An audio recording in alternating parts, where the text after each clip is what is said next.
నిజామాబాద్ జిల్లా మాక్లూర్ సొసైటీ రైతులకు సేవ చేయడం పక్కన పెట్టేసి అక్రమార్జనపై ఫోకస్ పెట్టింది. దశాబ్దాలుగా రైతులకు అండగా నిలిచిన సొసైటీ 5 ఏళ్లుగా పాలకవర్గం చర్యలతో ప్రతిష్ట కోల్పోయింది. కోట్లాది రూపాయల అవినీతికి పాల్పడినట్లు పాలకవర్గంపై ఆరోపణలు ఉన్నాయి. మరోవైపు అవినీతి జరిగిందని చెప్తున్న అధికారులు రికవరీని పట్టించుకోవడం లేదు.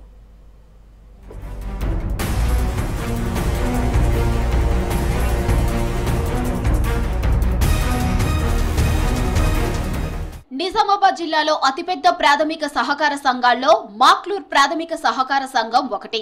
29 గ్రామాల పరిధిలో వానాకాలం యాసంగి సీజన్లో రైతులకు ఎరువులు, విత్తనాలు సరఫరా చేయడం, వ్యవసాయ రుణాలు ఇవ్వడం, ధాన్యం కొనుగోళ్లతో పాటు కొన్నేళ్లుగా బంగారు ఆభరణాలపై రుణాలు ఇస్తున్నారు. 2020 ఫిబ్రవరిలో గోపు లక్ష్మి చైర్పర్సన్ గా ఏర్పడ్డ అప్పటి పాలక మండలి అవకతవకలకు పాల్పడుతున్నారన్న ఆరోపణలు వచ్చాయి. నాసిరకం ఎరువులు మార్కెట్ ధర కంటే ఎక్కువకు తెచ్చి అంతకంటే ఎక్కువగా అమ్మారన్న విమర్శలు ఉన్నాయి.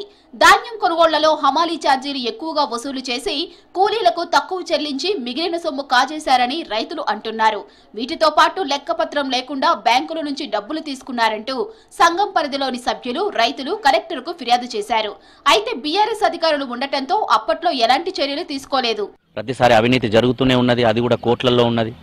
అధికారులకు ప్రతిసారి మా రైతులు విన్నవిస్తూనే ఉన్నారు. అవినీతిని ఎటువంటి అవినీతి లేకుండా సొసైటీలు నడపమని. ఎరువుల కొరత, ధాన్యం కొనుగోళ్లలో అవినీతి, కరప్షన్, ఇవన్నిటి మీద ప్రతిసారి నిలదీస్తూనే ఉన్నాం. అధికారులకు చెప్తున్నాం. ఖచ్చితంగా అధికారులు విచారణ చేస్తా అంటున్నారు. మళ్ళీ ప్రజాప్రతినిధుల అండదండలతో అధికారులు కూడా ప్రతిసారి ఆ విషయాన్ని డైల్యూట్ చేస్తున్నారు. కాంగ్రెస్ అధికారంలోకి రాగానే అవినీతి ఆరోపణలు ఎదుర్కొన్న చైర్పర్సన్ గోపు లక్ష్మిపై అవిశ్వాసం పెట్టిన సభ్యులు బోరోళ్ల అశోక్ ని చైర్మన్ గా ఎన్నుకున్నారు. 2024 ఫిబ్రవరిలో చైర్మన్ గా బాధ్యతలు తీసుకున్న అశోక్ గత పాలక మండలి అవినీతిపై విచారణ చేయాలని తీర్మానం చేశారు. విచారణ చేసిన అధికారులు అవినీతి జరిగిందని నిర్ధారించారు.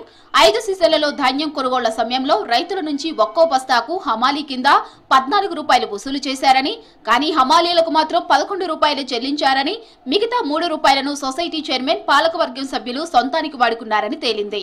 ఉన్నదాన్ని కూడా ఖతం చేసేటట్లు ఉన్నారు. ఈ కార్పొరేటర్లు, ఈ డైరెక్టర్లు వాళ్ళు గడిచి మొత్తం అవినీతిలో చేస్తున్నారు. దీనికి మొత్తం వెంటనే స్పందించాలా. బంగారం కూడా పోయిందని ఆరోపణలు వస్తున్నాయి. బంగారం పోయిన ఉన్న ఖజానా కూడా మొత్తం ఖాళీ చేసి కూకున్నారు వాళ్ళు ఏం లేకుండా. దీని మీద వెంటనే చర్య తీసుకోవాలని మా డిమాండ్. గతంలో పనిచేసిన వాళ్ళు కూడా వాళ్ళ దొంగలు వీళ్ళు దొంగలే, వీళ్ళు దొంగలే మొత్తం కలిసి ఉన్న సొసైటీని కూడా అమ్మేసేట్లే ఉన్నారు. ఎరువులు కొనుగోలు, అమ్మకాల్లోనూ అక్రమంగా సొమ్ము చేసుకున్నట్లు నిర్ధారణ అయింది. వీటి విలువ 6 లక్షలకు పైగా ఉంటుంది. నాసిరకం జింకు తెచ్చి రైతులకు అంటగడుతున్నారని ఆవేదన వ్యక్తం చేశారు రైతులు. ఎరువులు, జింకు విషయంలో 14 లక్షలకు పైగా అవినీతి జరిగినట్లుగా అధికారులు గుర్తించారు. సొసైటీ పరిధిలో 2022 వానాకాలంలో 30 లక్షల వరకు, ఆ తర్వాత గత 4 సీజన్లలో కలిపి సుమారు 2,45 లక్షల వరకు అవినీతి జరిగిందని తాజా విచారణలో తేల్చారు. 5 ఏళ్లుగా సొసైటీ పరిధిలో బంగారం రుణాలు ఇస్తున్నారు.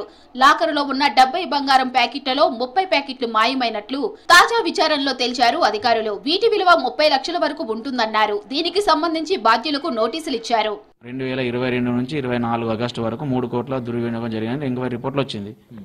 సో ఆ రిపోర్టు ఆల్రెడీ 51 ఎంక్వైరీ నోటీస్ అందరికీ, ఎవరైతే డైరెక్టర్లు ఉన్నారో మా పాలకవర్గ సభ్యులకు, సో ఫర్టిలైజర్లో జరిగిన ఫ్రాడింగ్ గురించి, గోల్డ్ లోన్ సంబంధించిన ప్యాకెట్ మిస్సింగ్ గురించి వాళ్ళందరికీ నోటీసులు ఇచ్చాము. ఎవరైతే బాధ్యులు కానీ నిరూపణ వచ్చిందో ఆరోపణ ప్రకారం వాళ్ళకి సర్వీస్ అందరికి నోటీసులు అందరికీ సర్వీస్ చేసినాం. ఎక్కువ అయితే ప్యాడీ ఎక్స్పెండిచర్ ఒకటి, హంగ్ ఎక్స్పెండిచర్ అంటే పర్టికులర్గా అంటే వితౌట్ ఓచర్స్ తోని బిల్స్ పెట్టినని ఒక అలిగేషన్ ఉంది. గతంలో చైర్పర్సన్ గా ఉన్న గోపు లక్ష్మి హయాంలోనే ఈ అవినీతంతా జరిగినట్లు తేల్చారు. చైర్పర్సన్ లక్ష్మి కోటి రూపాయలు కాజేశారని తేల్చారు అధికారులు. చైర్పర్సన్ కి సహకరించిన సీఈఓ విష్ణువర్ధన్ సుమారు 70 లక్షలు, తర్వాత వచ్చిన సీఈఓ సంతోష్ సుమారు 59 లక్షలు కాజేశారు. మిగతాదంతా చైర్పర్సన్, డైరెక్టర్లు కాజేశారని విచారణలో తేల్చారు అధికారులు. 30 ఏళ్లుగా అక్కడే పనిచేసిన సీఈఓ విష్ణువర్ధన్ కోట్లాది రూపాయల అవినీతి చేశాడని బాహటంగానే రైతులు చెబుతున్నా అతనిపై చర్యలు తీసుకోలేదు ఉన్నతాధికారులు. అయితే విచారణ రిపోర్ట్ బయటికి రావడంతో పలువురు యువ రైతులు మాక్లూర్ సొసైటీ అవినీతిపై కఠిన చర్యలు తీసుకోవాలని, ప్రస్తుత పాలక మండలిని కూడా రద్దు చేయాలని ఫ్లెక్సీలు ఏర్పాటు చేశారు. ఇప్పుడున్న పాలక మండలి చర్యలతోనే విచారణ జరిగిందని, గత చైర్పర్సన్ లక్ష్మి, కార్యదర్శులు విష్ణువర్ధన్, సంతోషులకు నోటీసులు ఇచ్చామని, మొత్తం డబ్బులు రికవరీ చేస్తామని ప్రస్తుత చైర్మన్ అశోక్ తెలిపారు. గత చైర్మన్ గోపులక్ష్మి కానీ, సెక్రటరీ కానీ వాళ్ళు అవినీతిని మరి ఎంతో దీనికి కోట్ల రూపాయలకు వాళ్ళు చేసిన పనికి మనము బాధ్యత వహిస్తున్నామని మేము మాకు ఇల్లు పడుతున్నారు. మీరు గతం ఏం చేశారు? అప్పుడు ఇల్లు కానీ అప్పుడు ఆ ప్రజలు కానీ ఎవరైనా చేశారు? అంతా ఒక అప్పటిలోనే రామాలయం కొబ్బరి కొట్టి ₹1 వచ్చాయి ఇది వచ్చా అని చెప్పి, కానీ ఇప్పుడు ₹1 లేదు. వాళ్ళు కోట్ల రూపాయల అవినీతిని బయటపెట్టినాక మా మీద బురద కొందరు వ్యక్తిగత కారణాల వల్ల దాన్ని చేస్తారు. నిజామాబాద్ జిల్లాలో అతిపెద్ద సొసైటీగా ఉన్న మాక్లూర్ సొసైటీని 2022 నుంచి 2024 అందరూ కలిసి నాశనం చేశారంటున్నారు రైతులు. ఒక దశలో డీసీసీబీకి అప్పు ఇచ్చే స్థాయికి ఎదిగి ఇప్పుడు అవినీతిలో కూరుకుపోయిన మాక్లూర్ ప్రాథమిక సహకార సంఘాన్ని కాపాడాలని సొసైటీ పరిధిలోని రైతులు కోరుకుంటున్నారు.